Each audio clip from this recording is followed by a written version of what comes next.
इस्लाम एक ईश्वरवादी धर्म है जो अल्लाह की तरफ से अंतिम रसूल और नबी मोहम्मद द्वारा इंसानों तक पहुंचाई गई अंतिम ईश्वरीय किताब कुरान की शिक्षा अब यूसीएन उर्दू पर। साथ ही कव्वाली, न्यूज और इस्लाम से जुड़े हुए लोकल और नेशनल शोज सिर्फ चैनल नंबर 423 यूसीएन उर्दू पे। अस्सलाम वालेकुम, मैं मोहम्मद मोहसिन आप सबका खैर मकदम करता हूँ यूसीएन उर्दू चैनल के प्रोग्राम ख़ास मुलाकात में। तो आज हमारे साथ मौजूद है मुफ्ती ज़ियाउर रहमान कुरैशी साहब, जो इमाम व ख़तीब है जामा मस्जिद गुजरी बाज़ार कामठी में। जी, आपका बहुत बहुत स्वागत है हमारे प्रोग्राम में। तो चलिए सवालों की तरफ शुरू करते हैं। तो मुफ्ती साहब, जैसे कि हम भी 2-3 दिन के बाद ईद उल अज़हा आने वाली है, उसके बारे में कुछ सवालात करते हैं। तो हमारा पहला सवाल ये है कि ईद उल अज़हा जो होती है वो क्यों मनाई जाती है और कब मनाई जाती है? बिस्मिल्लाहिर्रहमानिर्रहीम। ईद उल अज़हा का माना होता है कुर्बानी वाली ईद। इसका पस मंज़र ये है कि हज़रत इब्राहीम अलैहिस्सलाम ने ख्वाब में देखा कि वो अपने बेटे हज़रत इस्माईल अलैहिस्सलाम को ज़बह कर रहे हैं।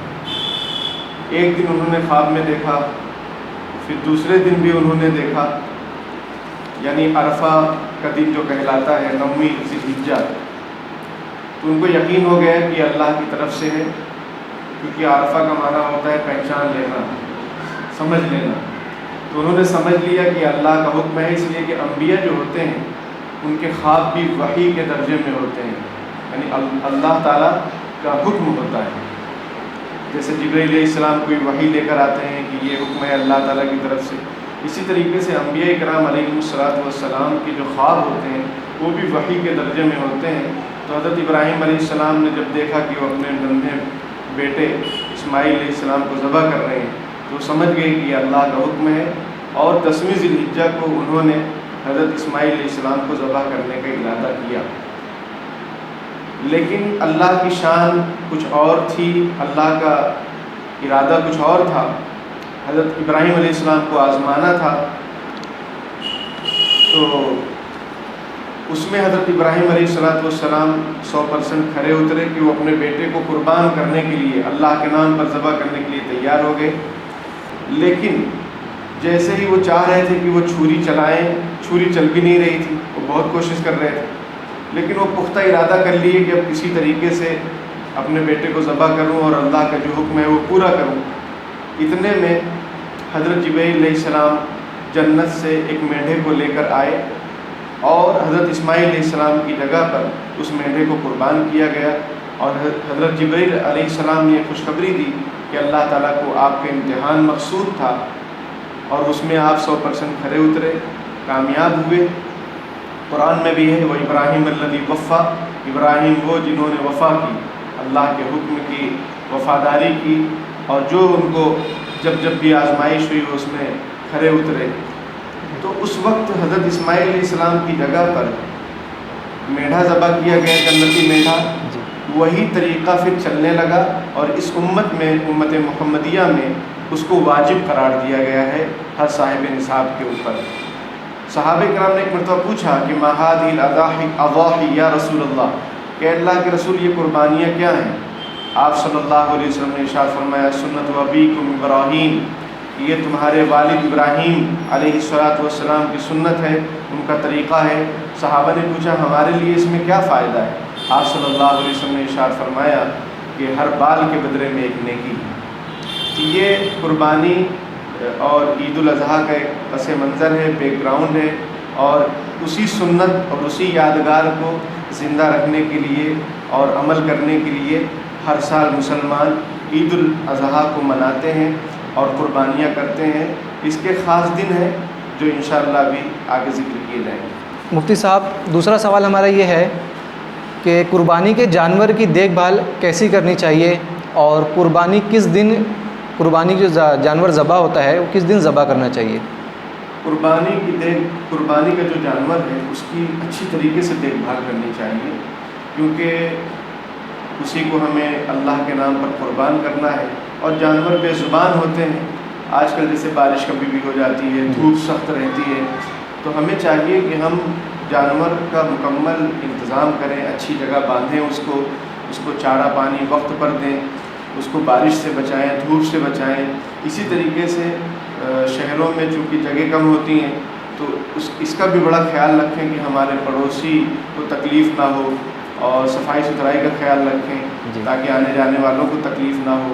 اسی طریقے سے ایسی جگہ پر جانور کو باندھنا چاہیے، رکھنا چاہیے کہ برادران وطن کو بھی ان کی بھی دل شکنی نہ ہو، کیونکہ ان کو ذرا اچھا نہیں معلوم ہوتا ہے، تو ہم ایسا کیوں موقع دیں کسی کو کہ کسی کو ہم سے تکلیف پہنچے۔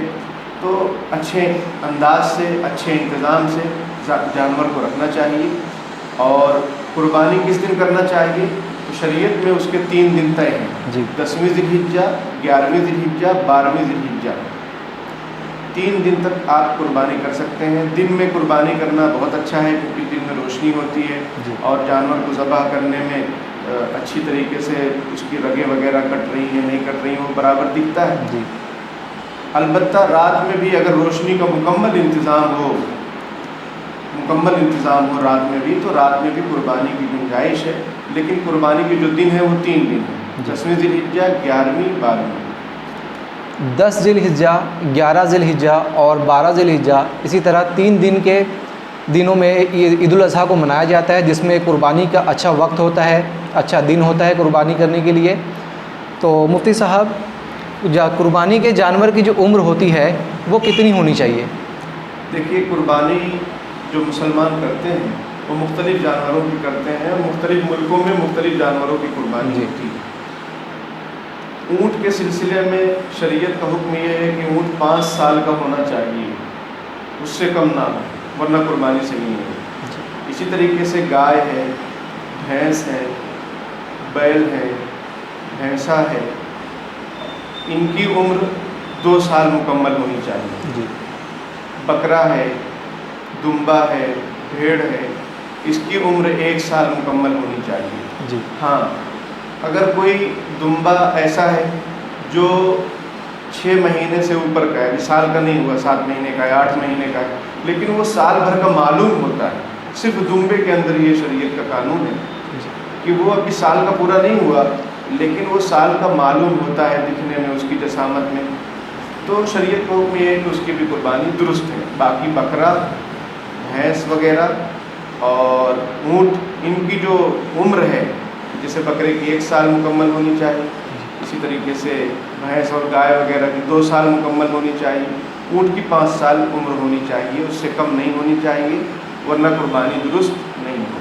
ہمارا اگلا سوال یہ ہے کہ قربانی کا جو گوشت ہوتا ہے وہ ہمیں کتنا بانٹنا چاہیے اور کتنا ہم اپنے پاس رکھ سکتے ہیں، اس کے بارے میں؟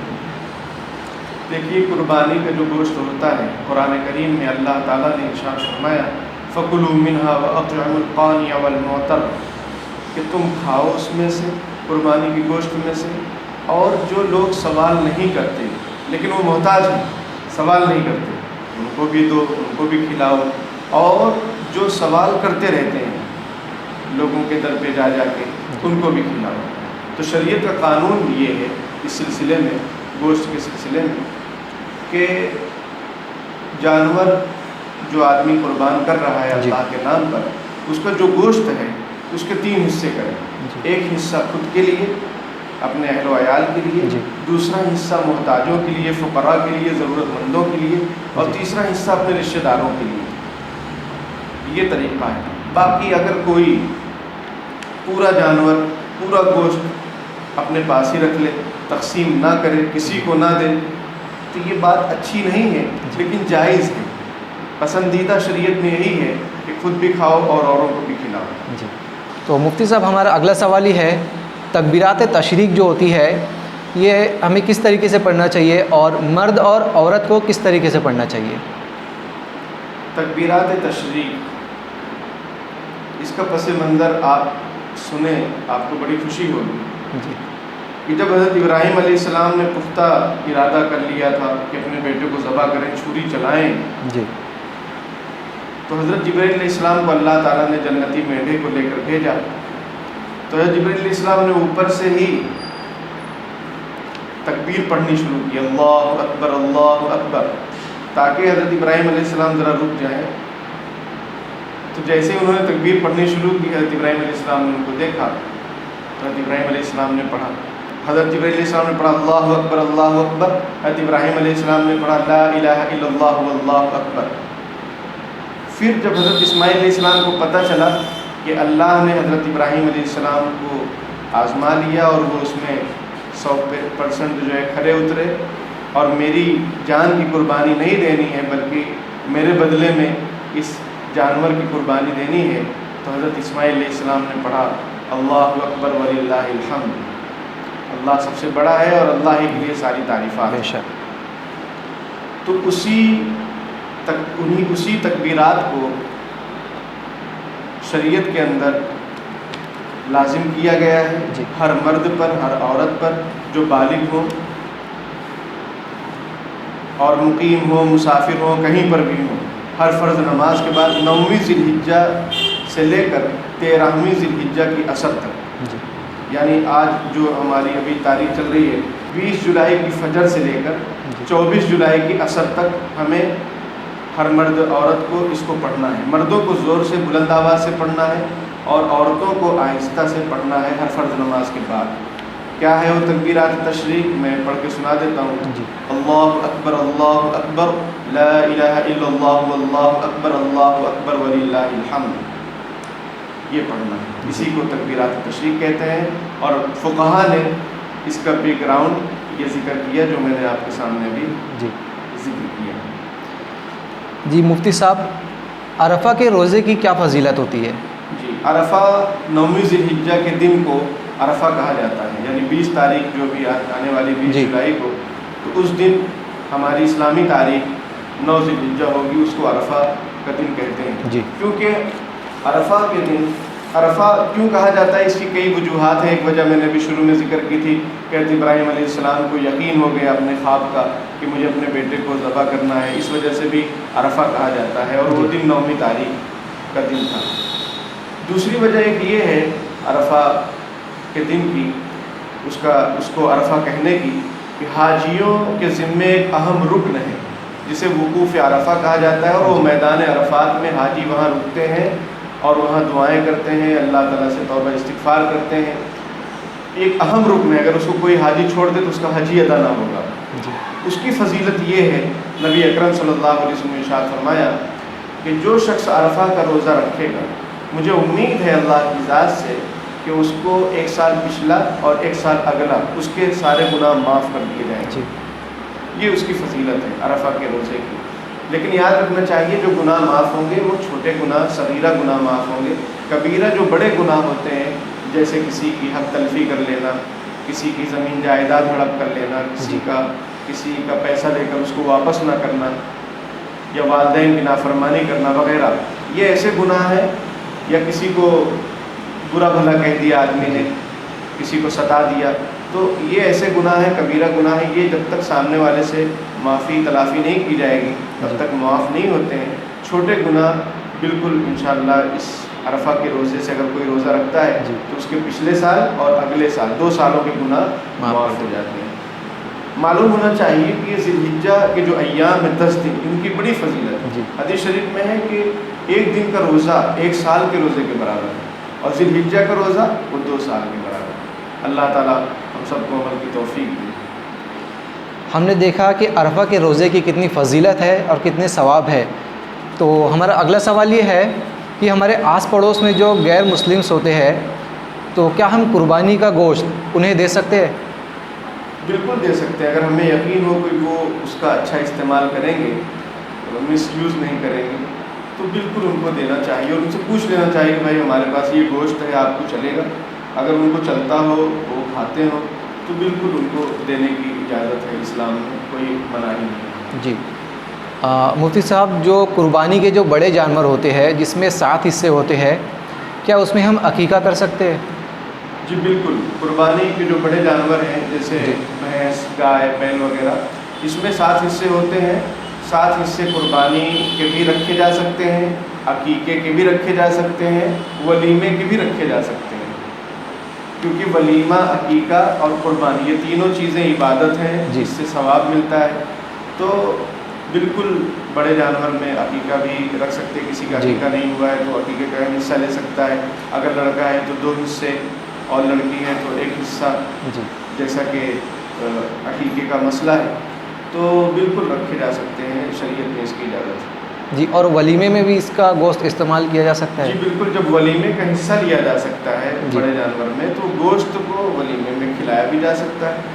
अगर किसी ने कुर्बानी की और उसका जो गोश्त है उसको उसने वलीमे में खिला दिया, कोई हरज की बात नहीं, बिल्कुल खिला सकते हैं। जैसे हम देखते हैं कि हम किसी के पास जानवर में हिस्सा लेते हैं, जैसे किसी के 7 जो बड़े जानवर होते हैं जिसमें 7 हिस्से होते हैं, हम किसी और के पास अगर हिस्सा लेते हैं तो उसका सही तरीका क्या है? उसका सही तरीका ये है कि जो लोग भी बड़े जानवर में हिस्सा ले रहे हैं उनकी नीयत इबादत की होनी चाहिए। इबादत की होनी चाहिए का मतलब ये है, ये तो कुर्बानी की नीयत हो उन लोगों की, 7 लोगों की, जी या फिर किसी का अकीके की नीयत हो या किसी की वलीमे की नीयत हो। जी अगर ये 7 लोग जो हैं, 7 हिस्से हैं, अगर उसमें किसी की नीयत सिर्फ गोश्त की है, समझ रहे हैं, सिर्फ गोश्त की, उसकी कोई नीयत और नहीं है, जी तो फिर किसी की भी कुर्बानी सही नहीं होगी। जी तो 7 हिस्सों का इबादत में इस्तेमाल होना ये ज़रूरी है, तभी कुर्बानी सही होगी। जी। जैसे जो नाबालिग बच्चे होते हैं जिनके पास कई रकम होती है और जो बच्चियाँ होती है उनके पास कुछ जेवरात होते हैं, तो क्या इन पर कुर्बानी करना वाजिब है? कुर्बानी के वजूद के लिए शर्त ये है कि आप बालिग हो, जी आकिल, बालिग, मुसलमान, मुकीम, ये 4 शर्तें हैं कि आकिल हो यानी अक्लमंद हो, पागल पर कुर्बानी नहीं है, बालिग हो, नाबालिग पर कुर्बानी नहीं है, मुकीम हो यानी अपने मकान पर रहें, सफ़र में ना हो। इसी तरीके से चौथी शर्त है मुसलमान, गैर मुस्लिम पर कुर्बानी नहीं। तो चूँकि नाबालिग हैं, वो बालिग नहीं हैं, इसलिए उन पर कुर्बानी वाजिब नहीं है। अगर उनके वालिदैन करना चाहें तो नफली तौर पर कुर्बानी कर सकते हैं, कोई हरज की बात नहीं, सवाब का काम है। और अगर नहीं करते हैं तो कोई गुनाह नहीं। जो हमारे मरहूम होते हैं, मरहूम के नाम से हिस्सा लेना क्या कैसा है? बिल्कुल जायज़ है। हज़रत अली रज़ी अल्लाह तआला अन्हु के बारे में है कि वो आप सल्लल्लाहु अलैहि वसल्लम के नाम से कुर्बानी किया करते थे। जी उसी से फ़ुक़हा फरमाते हैं कि अपने मरहूमीन की तरफ से ईसाल सवाब की नीयत से अगर कोई हिस्सा लेता है या कुर्बानी करता है, बिल्कुल जायज़ है। लेकिन याद रखना चाहिए, हमारे मुआशरे में बाज़ मरतबा ऐसा होता है कि मरहूमीन की तरफ से कुर्बानी का बड़ा अहतमाम होता है, अपने वालिद की तरफ से, वालदा की तरफ से या अपने और किसी मरहूम की तरफ से, लेकिन वाजिब कुर्बानी नहीं करते। जी तो ये बहुत सख्त गुनाह की बात है। वाजिब पहले है, जो आदमी के ज़िम्मे वाजिब है पहले वो करे, और फिर अगर अल्लाह ने वसाअत दी हो तो अपने मरहूमीन की तरफ से कुर्बानी करे, और अल्लाह ने और वसाअत दी हो तो नबी अकरम सल्लल्लाहु अलैहि वसल्लम की तरफ से भी कुर्बानी करे या हिस्सा ले। बहुत बड़ा ये काम है। ईद उल अज़हा के बारे में आप क्या पैगाम देना चाहोगे? ईद उल अज़हा ये कुर्बानी की ईद कहलाती है। इसका पैगाम ये है कि जिस तरीके से हज़रत इब्राहीम अलैहिस्सलाम अपने बेटे लख्त जिगर को कुर्बान करने के लिए तैयार हो गए थे, उसका सबक यही है, उससे सबक यही मिलता है कि हम भी अल्लाह के नाम पर अपनी जान, माल, जो कुछ हो सके, जब ज़रूरत पड़े अल्लाह के नाम पर कुर्बान करने के लिए हम तैयार रहें। जो हमारे ज़िम्मे अल्लाह ताला की तरफ से अहकाम हैं, फ़राइज़ हैं, नबी अकरम सल्लल्लाहु अलैहि वसल्लम की जो सुन्नतें हैं, उसको हम लाजिम पकड़ें। कुर्बानी, असल कुर्बानी ये जो वर्ड है जी ये क़रुबा से बना है, और क़रुबा का माना होता है करीब होना। कुर्बानी का मतलब होता है कि वो अमल जिससे बंदा अल्लाह से करीब हो जाएगा। तो जो आमाल भी बंदे को अल्लाह से करीब करते हों, उन आमाल की बंदे को खूब पाबंदी करनी चाहिए, उनका खूब ख्याल रखना चाहिए। मिसाल के तौर पर नमाज है, ज़कात है, सदका खैरात है, हज है, रोज़ा है, दूसरों के साथ भलाई है, पड़ोसियों के साथ उसमें सलूक है, बीवी बच्चों के साथ उसमें सलूक है, माँ बाप की खिदमत है। जो भी नेकी के काम है उसमें बढ़ चढ़ कर आदमी हिस्सा ले। ये नहीं कि कुर्बानी आई तो हमने जानवर को ज़बह कर दिया और समझ लिया कि हक अदा हो गया। नहीं, जानवर तो एक बदला है हमारी जान का। असल तो ये थी कि हम अपनी जान कुर्बान करते, असल तो ये था, अल्लाह का हुक्म तो ये था कि हज़रत इस्माईल अलैहिस्सलाम को ज़बह किया जाए, लेकिन अल्लाह की मंशा ये नहीं थी। मंशा कुर्बानी यानी देखना, आजमाना था और वो उसमें हज़रत इब्राहीम अलैहिस्सलाम ने वफ़ा की। तो हमें भी यही सोचना चाहिए कि अगर हमें अपनी जान देनी पड़ जाए अल्लाह के लिए, या अपना वक्त देना पड़ जाए, या अपनी सलाहियत अल्लाह के लिए, अल्लाह के दीन के लिए देनी पड़ जाए, तो हमें उसमें पीछे नहीं रहना चाहिए। वरना किसी ने बहुत खूब कहा है कि सबसे ज़्यादा कुर्बानी इस्लाम में बकरों ने दी। तो ऐसा नहीं होना चाहिए कि बकरे कुर्बानी दे रहे हैं, बड़े जानवर कुर्बानी दे रहे हैं और हम सिर्फ नाम के। तो ऐसा नहीं हो, बल्कि हम जज्बात हमारे ये बनने चाहिए कि इस्लाम के जो भी अहकामात हैं उसको हम पूरे तौर पर फॉलो करेंगे, उस पर अमल करेंगे, ताकि हमें अल्लाह का कुर्ब नसीब हो। कुर्बानी यानी अल्लाह का कुर्ब नसीब हो। तो इन नीयत के साथ, इन जज्बात के साथ कुर्बानी करेंगे तो इंशाअल्लाह ये जो ईद है हमारे लिए खुशी का पैगाम भी होगी और इसी तरीके से हमारी दुनिया आखिरत की कामयाबी का ज़रिया भी होगी। अल्लाह ताला से दुआ है कि अल्लाह ताला अमल की तौफीक अता फरमाए। हज़रत इब्राहीम अलैहिस्सलाम ने अल्लाह के लिए कुर्बानी दी, और कुर्बानी का असल मकसद ये है कि हम नमाज़ों से नज़दीक रहे, अल्लाह के ये इबादत से नज़दीक रहे। जो भी इस्लाम के अहकामात है उसको हम अच्छे से अमल करें और नमाज़ों की पाबंदी करें और नबी की सुन्नतों पर चले। तो मुफ्ती साहब आपका बहुत बहुत शुक्रिया, आपने यहाँ तशरीफ़ लाई। इसी तरह के प्रोग्राम के लिए जुड़े रहिए UCN उर्दू से।